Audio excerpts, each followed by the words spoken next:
Hello and welcome to the Are We Idiots Show, a podcast promoting the free exchange of ideas, questioning the status quo, and hopefully having some fun along the way. I'm your host, Mark Weaver, along with my co-host, Rich Kroll. Kroller, how are you today? Great, Mark. It's another beautiful day. Well, it's our first episode, and I'm excited. I know you're excited. And by the way, just a reminder for our listeners, we did a preface show that kind of goes into why we're doing this show, a little bit about our background. So I'd encourage listeners to go back and download that episode and give you a little basis of understanding about, what this show is going to be about. But for every show, we're going to open with a Idiot of the Week award, and we'll get to that in a second. We could probably do an entire show on Idiot of the Minute award. Yeah, I think the internet gives us plenty of ammunition for that one. After the Idiot of the Week award, we're going to talk about free speech, and I think that's appropriate considering that's a lot of what this show is about, and the importance of free speech. And then for the listeners, make sure you listen later in the show. We're going to debut the Kroller Wiki segment, and that's always fascinating. Well, that should be fun because Kroller, you're a wealth of knowledge. And we want to share that with our listeners. And if you're not familiar with the wiki, hopefully you should be familiar with a wiki. But Kroller has a wiki, and it's a wealth of knowledge. I'm going to give him 3 common statements or sayings that we hear in our vernacular. And Rich is going to tell us where they originated from. And if he's close enough, I'll give him a point, and I'll reveal the true origin of the saying. But hopefully he can get 3 for 3. That would be nice to start out the Kroller Wiki segment with 3 out of 3. Well, I have a lot of historical inside information on these sayings that a lot of people have no idea about. So I'll be educating the world on some other avenues that promoted or led to these sayings. So that should be a lot of fun. But we're going to start off with the Idiot of the Week award. And for the first week, I'm going to provide you with 2 nominees.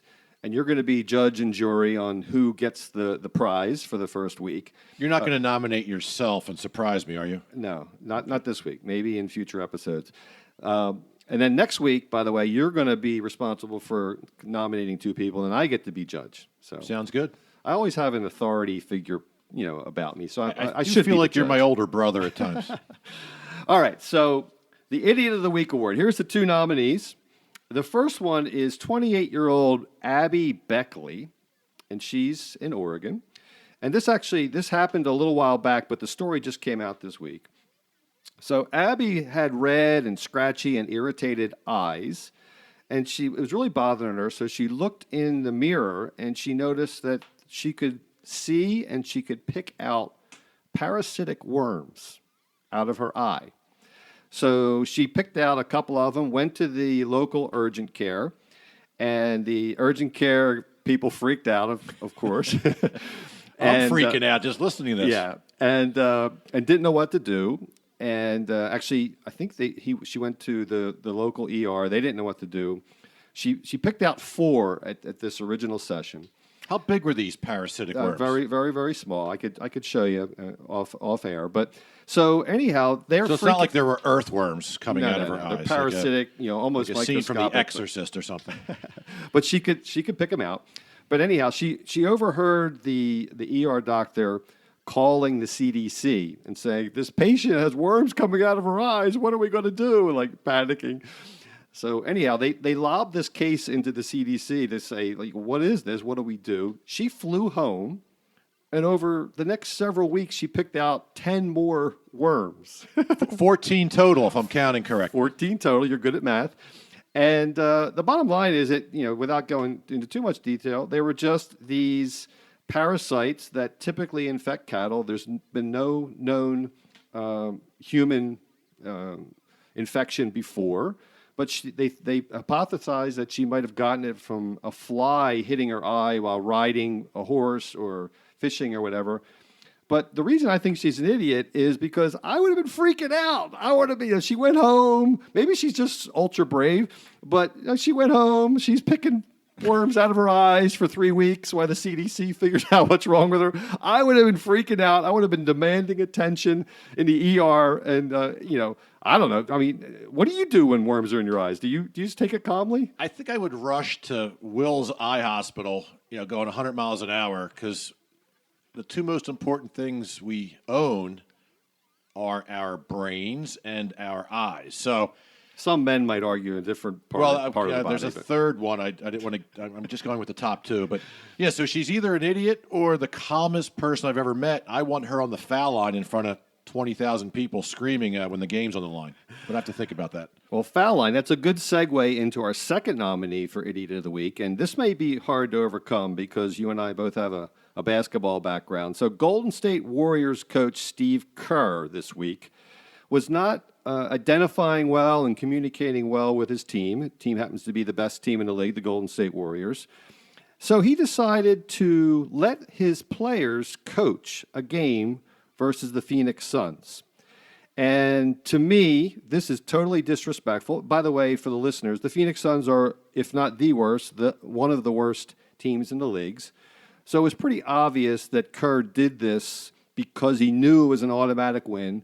It's totally disrespectful to not only especially the Suns players, but their whole organization, the fans, the referees, everyone, the whole league, truthfully. And I usually like Steve Kerr. He's a pretty thoughtful guy.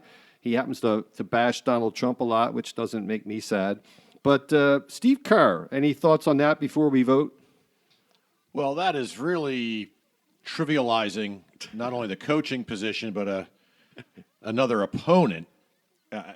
It sounds pretty stupid to me. I mean, the assumption is you're going to kill them. You're almost making public farce and making fun of a team, a professional team. And, clearly they don't need to win the game, right? Because what if they did lose the game? So, yeah, that's an interesting one I'm now thinking about in comparison to Worm Eye Lady. Well, I mean, in my mind, if you're embarrassing people in private, that's one thing. But if you're doing it in public, I mean, that's really takes a lot of guts. So anyhow, it's an idiotic. It is absolutely an idiotic move. So it's now in your court, Judge. You have to decide who gets our inaugural Idiot of the Week award. Is it Abby Beckley for the eye worms and how she handled it, or is it Coach Steve Kerr? I think Abby in Oregon would be maybe a different award. Maybe the Clueless Award of the Week or the Insane Award for the week. I don't know if it's completely idiotic. There's absolutely an idiotic perspective on that, but she might be more clueless or the calmest, toughest gal we've ever met. So I'm going to give it to Steve Kerr for an arrogant, idiotic, embarrassing move that is just not professional and poor sportsmanship, in my opinion. Yeah, definitely beneath him. So Steve Kerr, the inaugural Idiot of the Week award is coming to you. There'll be a big check involved with that for $1. $1 donation to your favorite charity. And who says we're not generous? Nobody that I know of. Okay, so let's move on to the topic of the day. And the topic of the day is free speech. And for our listeners out there, the First Amendment to our Constitution covers free speech. It actually covers a bunch of different things. I'll rip them off here quickly. So no law to establish religion, so separation of church and state, the freedom of speech, the freedom of press, the right to peaceably assemble, which we're doing now, Rich. We're peaceably assembling. Yes, we are. Although I may throw something at you. Depending on where the topic goes. And then to petition for the government for grievances.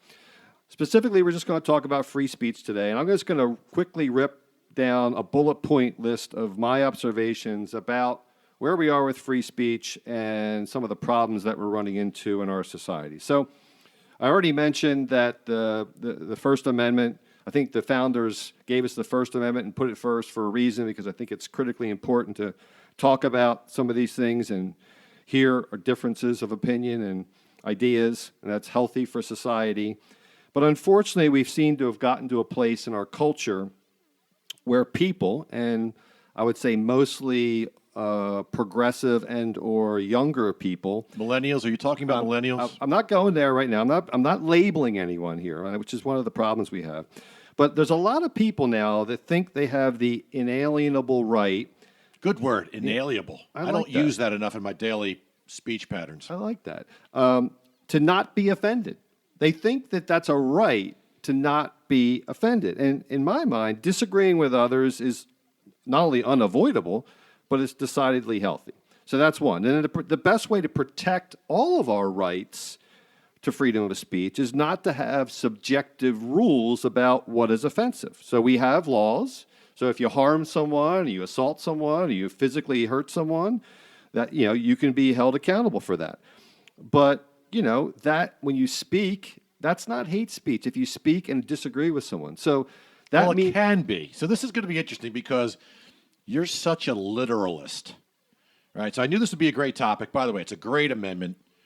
Our founding fathers don't get enough credit, even 273 years later, if that's good. the right number. That's great math. These guys were geniuses, right? James Madison wrote this amendment, by the way, with a lot of influence from Thomas Jefferson, for those historians scoring at home. But I'll tell you what, there's a common sense side to this. I don't think you're going to go down, so I'm really looking forward to your literal take on this amendment. Well, I think that the best way to protect our own right to do it is to allow others to offend us. And so I don't agree with flag burning or Nazis or KKK, but I say you let them speak, and a lot of people would call that hate speech, quote, quote. But if you're so emotionally fragile, or you need a safe space, or a support dog, or whatever it is, I mean, you got to grow up, toughen up, debate them, challenge them, and let the best ideas win. That's the way I feel, and let everything else, go. Think about what you're saying, right? So if you have a mob of 3,000 people carrying torches and whips and chains and clubs, how do you really debate that?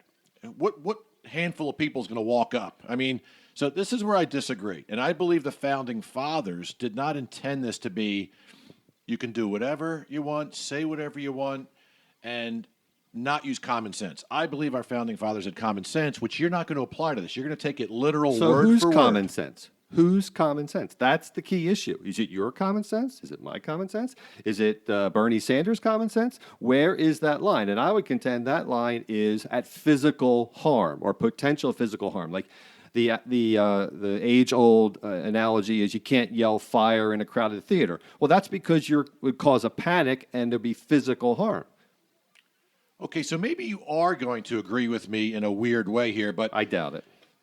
the mob walking down the streets in Charlottesville near the University of Virginia last year, basically Ku Klux Klan, Right. racists, Yep.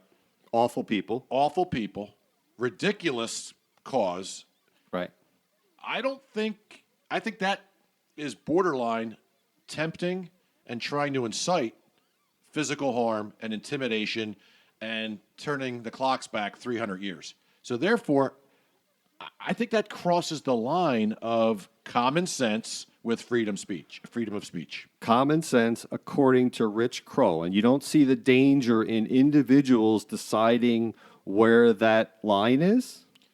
Well, again, don't get me wrong. The First Amendment is a genius amendment, but let's use some other examples. Because you How also about flag burning? Flag burning is legal if it's your own flag, it's your own personal property. I would never do it, but that's a right of free speech to free expression to burn a flag. But I don't- Most people don't agree with that. Do you think the founders of our Constitution had any idea what would take place 100, 200, 273 years later with some of this stuff? Do you think they really thought anybody would be burning flags or walking down the street with crosses and white hoods on, trying to incite potential violence? I mean, there's no other reason. If it's a hate group, the hate group's intention is to wipe people out, hurt people, murder people, whether it's racial groups or terrorist groups or anti-American groups. If it's going to incite a riot or push people over the edge knowingly, I think that's where it crosses the line, and that's common sense to me. So if they don't strike someone and someone gets mad at them for their awful I agree, it's awful position and hate speech or whatever you want to call it, but it's just speech. It's not physical harm. So the person that strikes them and quote, causes the violence, they're the one that are at fault. But I think it's symbolism. If I'm burning a flag, I'm in public, I'm basically looking at citizens and saying, yeah, I'm burning your flag because I'm burning you and I hate this country. That I think symbolism can cross the line. You know, the old, when we grew up, sticks and stones will break your bones, but words will never hurt you. Right. No, words can hurt.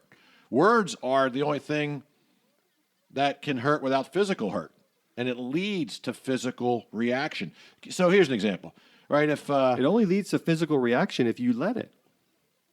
yeah, but we're human beings with emotions, and to me, if it's going to incite a riot or create an emotional response so powerful that could lead to conflict, that's just common sense. A couple. So, well, common sense according to you. I mean, so I could get.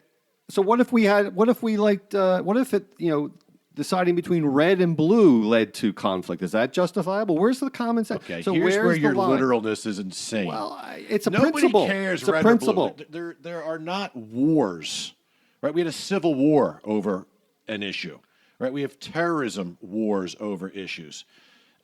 You're comparing, do I think the sky is blue or aqua?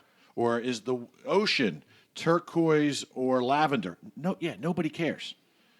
But when you take in certain historical issues that are highly offensive, that's where I think common sense come into play. And we have what, 330 million Americans in this country? I'll bet I can get 200 million Americans on my side for this one. Quick example. 9/11, right? We had a terrorist attack on the United States, the city of New York, and the World Trade Centers. Well, do you think freedom of speech would allow terrorists walking down the streets of Manhattan promoting with clubs and chains and signs that say, burn World Trade Centers, burn, and that's okay? Well, it not only is it not okay as far as I'm concerned, and 200 million Americans, but is it legal? And yes, it's legal. And I say let the marketplace take care of these people. It shouldn't be against the law. There should be no law to regulate speech. And again, I don't love Nazis. I hate that. They're detestable people. The KKK, detestable people.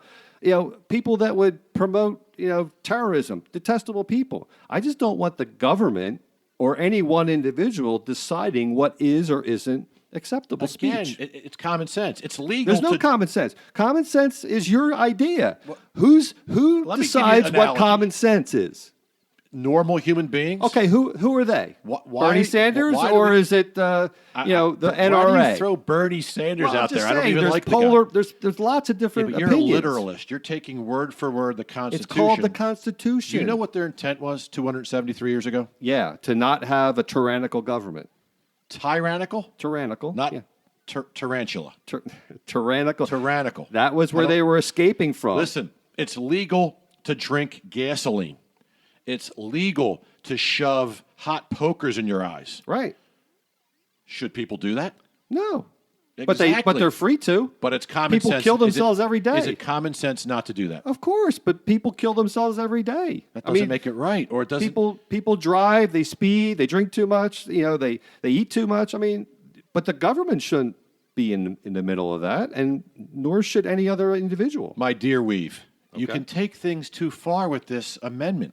I'm sure. Okay, here's another one. Some people will agree with me. Doctor, or he shouldn't be called a doctor, Larry Nasser, right? Molested 150 girls over 15 years, was allowed to travel with the teams.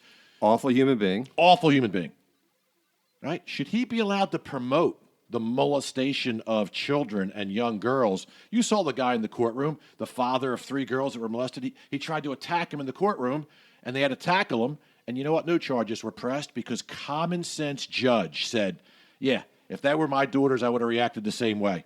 So I think, Well, he didn't touch them, for one thing. well, even if he beat the crap out of them, I think they would have let him go. Well, that's Common a whole sense. different. That's a whole other topic. I know, but for the another point day. is- What's that have to do with free speech if a guy beats someone up? Because I'm trying to give you an analogy that'll get through Not that. a very good one, by the way. Well, Maybe it's not, but I'm trying to. Thankfully, I'm not losing our first debate. I'm trying to get through this thick cranium of yours that adheres to, word for word.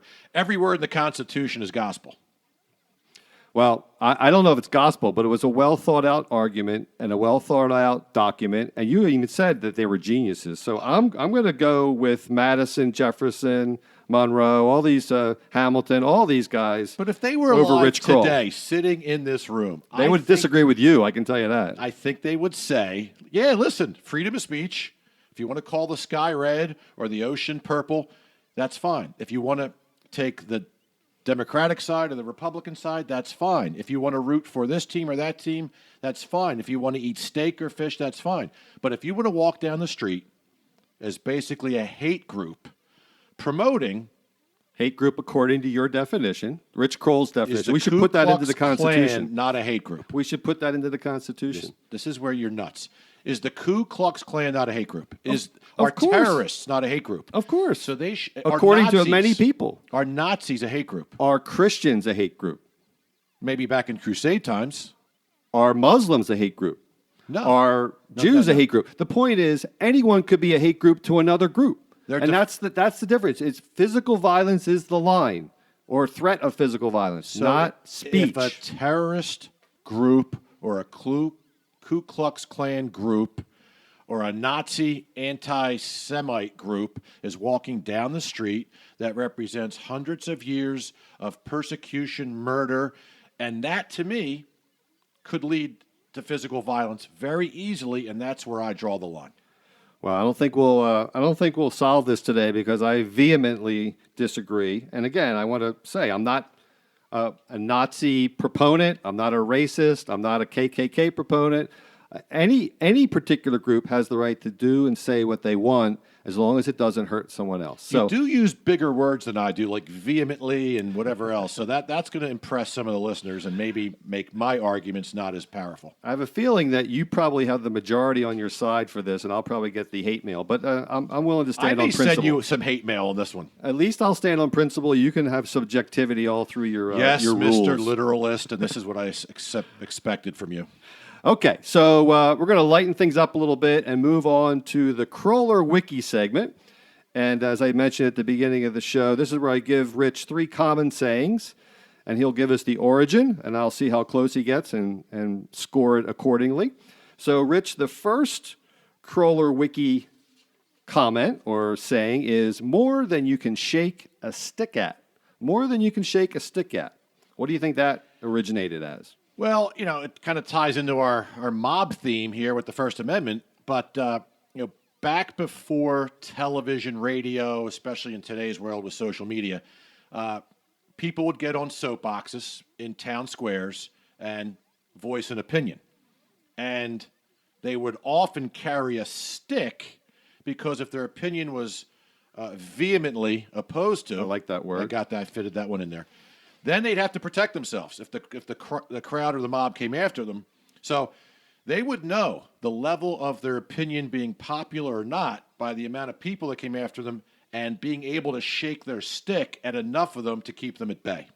Maybe they had controversial free speech arguments back then, huh? Oh, yeah, I'm sure. Probably some of your relatives. Yeah, maybe that's where it originated. No, actually, you'd be surprised to know, Rich, I don't think I'm going to give you credit for this one. Farmers controlled their sheep. We won't go into sheep. I know you have a long history there. Farmers controlled their sheep by shaking their staffs to indicate where the animals should go. When farmers had more sheep than they could control, it was said that they had more than you can shake a stick at. So that's a 0. I think for I that was one. close. No, not even close. So the second one is Saved by the Bell. And this is a toughie. If you can come up with this one, I'll really be impressed. Saved by the Bell. I honestly know this one, and this isn't even Okay. joking around. Okay. So I probably won't have to even reveal the true No, origin. I almost, if we were in Las Vegas and there was a line on the board that I could bet on myself right now, I would put my mortgage on this one. Okay. So- that can't lose. Do you think I'll know this? This is not rehearsed. Not rehearsed. All right, so He dollar does bet, not know dollar this. bet. I'm putting a dollar bet on. Okay. You So- can send it to Steve Kerr, that dollar. Back in, I'm going to call it the plague era, right? There were certain diseases that would take over maybe 1600s, 1700s, 1800s pre-medicine, pre-medical advancement, and there were certain diseases that would put people into comas, and they often buried people that were still alive because they thought they were dead. They had all the symptoms of a dead person, and then they'd realize, oh, wait a minute, maybe Uncle Harry wasn't dead, and they've actually exhumed these wooden graves, and they've seen fingernail scratches, which is horrifying to think about with these people. So in order to prevent burying people alive, they put a string in the coffin up to a bell, and if a person happened to wake up out of the coma, they would ring the bell to save themselves. That is incredible. And for the listeners, I promise that we did not share any of this insight. That is exactly right.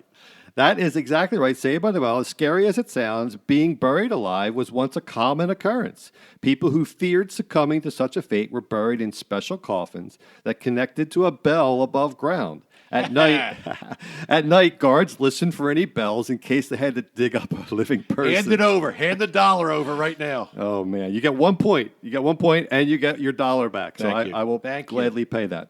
So the last one is waking up on the wrong side of the bed. Waking up on the wrong side of the bed. I often say this to some of my kids. I might have said it a few times to my wife. I know she says it to me all the time. What's that mean? And where did that originate? Well, this has some religious ties. Back in the Puritan days, our early settlers in Massachusetts, John Smith and Pocahontas and all that good stuff. Wasn't John Smith in Virginia? I'm just trying to reference an era, not okay. There I am being specific again. I'm not trying to be literal or specificity around this topic. The point is to separate young couples who are not married yet, or they would put a bungalow board in between them, and often it's confusing. Do I have the right side or the left side? It was offensive if you actually slept on the wife-to-be or husband-to-be side of the bed, possibly even burning at the stake. The rules and the laws were much worse back then. I knew you'd work that in somehow. You love that. I do. And hence, you did not want to wake up on the wrong side of the bed. So I would say, survey says, the left side of the body or anything having to do with the left was often associated and considered sinister. To ward off evil, innkeepers made sure the left side of the bed was pushed against the wall, so guests had no other option but to get out on the right side of the bed. What innkeepers? Innkeepers. Where? In the old, I guess, John Smith's era. That was you did very loose research on that answer.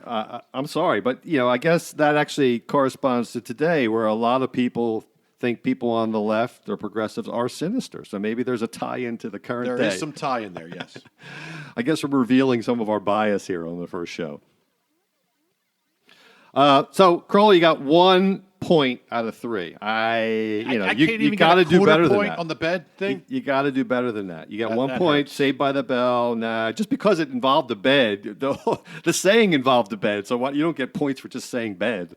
I don't know. That hurts a little bit. So, Kroller, we have to wrap up the show. Any final comments on freedom of speech? Yeah, I'm going to be arguing with you on this one for probably till we die. So we'll have to revisit this. Okay, great. Well, thanks, everyone, for joining. If you like our show, please subscribe, share, and become a supporting listener. Remember, if what you see or hear sounds idiotic, then we're just the guys to help you sort it out. See you all next week. Take care.